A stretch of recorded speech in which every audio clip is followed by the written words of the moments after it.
The DS allows for lots of interesting functionality, especially when it comes to puzzle games. There's a tactile sensation about it that can't be matched, and the touchscreen excels as an input device for things like Picross 3D. But when a game's just about sliding a bunch of blocks around, well, there's not really much you can say. Even when it takes pictures of you at inopportune moments. Treasure Chase is part of Storm City Games' Brainstorm Series, a set of moderately educational DS games. While other games like Word Wizard and Word Up deal directly with vocabulary, Treasure Chase is focused more on historical objects of significant import.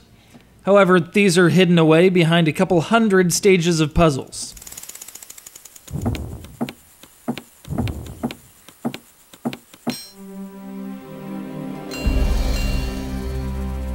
And in these puzzles, you slide the treasure, or treasures, to the exit point or points.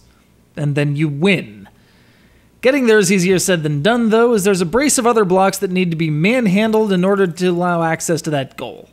As stages go on, new concepts are added, such as fixed blocks on the field, blocks with springs embedded in them, blocks that can only be moved as a set, ice blocks, and so forth. Complete the puzzle, and not only do you get a number of stars depending on your performance, but the DSi functionality will snap a picture at the moment of your success. Which, depending on how you hold the DS and the angle of your screens at the time, may or may not be all that flattering. It should be mentioned that with this recording rig, it really doesn't work out that well, so please picture my smiling face in that blank frame there. Adventure Mode tasks you with solving a linear progression of stages with a fork near the end in case you want to go the hard way and take on some more difficult puzzles. At the end of the line, a treasure awaits, solve its puzzle, and you get a blurb about an Egyptian scarab or something. It's not exactly the most riveting reward, but there you are. A multiplayer mode pits you and a friend against the clock and supports DS download play.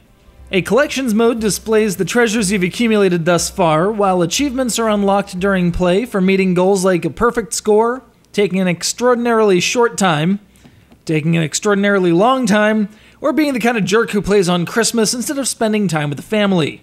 For shame. The music is the kind of non-offensive ambiance that supposedly fosters brain activity, though that's up for some debate.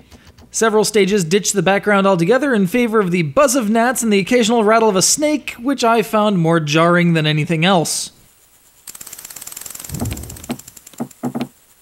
Further, aside from a couple bits of data, the top screen doesn't really do much at all during gameplay itself, except show a picture of a sphinx or other background element.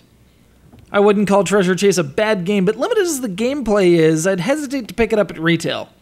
This seems to me like exactly the kind of game that should have been a $5 DSiWare release, but got shoved onto its own cart instead. The name might be Treasure Chase, but you can take your time, this one's not going anywhere.